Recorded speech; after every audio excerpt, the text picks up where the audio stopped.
நின்று என்னையே பார்த்து கொண்டே நின்றான். நானும் அவனை பார்த்து கொண்டே நின்றேன். எனக்கு ஒரு ஆத்மா இவனாகத்தான் இருக்கும் என்று. எல்லாரும் போயிட்டாங்க. அவன் மெதுவாக என்கிட்ட வந்து, உங்ககிட்ட நான் பேசலாமா என்று கேட்டான்.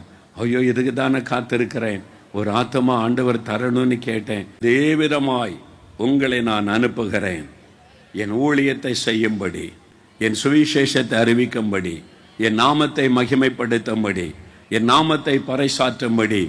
ஊழியம் தேவன் கொடுக்கிற பெரிய ஒரு ஆசீர்வாதம். இயேசு என்கிற நற்செய்தி ஒரு மனுஷனுடைய வாழ்க்கையில காயங்களை ஆற்றுகிறது, வேதனைகளை நீக்குகிறது. பரிசுத்த ஆவியின் வல்லமை, பரிசுத்த ஆவியின் வல்லமை. இந்த பாக்ஸில் என்ன போட்டிருக்கு படிங்க. உங்கள் துக்கம் சந்தோஷமாய் மாறும் அப்படின்னு போட்டிருக்கு. உங்கள் துக்கம் என்ன ஆயிடுச்சு? சந்தோஷமா மாறிடுச்சு. ரெக்கவரிங் ஆன்சர்னா மீட்கும் கரங்கள். ஆண்டவராய் இயேசு கிறிஸ்து, ஆண்டவராய் இயேசு கிறிஸ்து.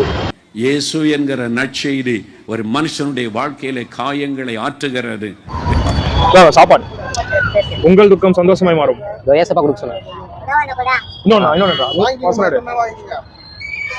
இந்த வசனத்தை படிங்க.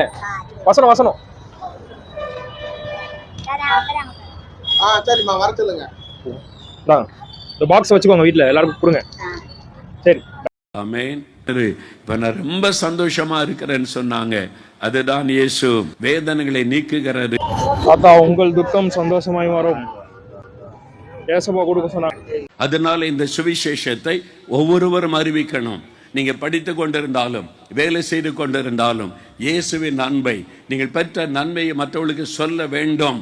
அது தேவன் கொடுக்கிற ஒரு பாக்கியம். இயேசுவே கூப்பிட்டு பாருங்க.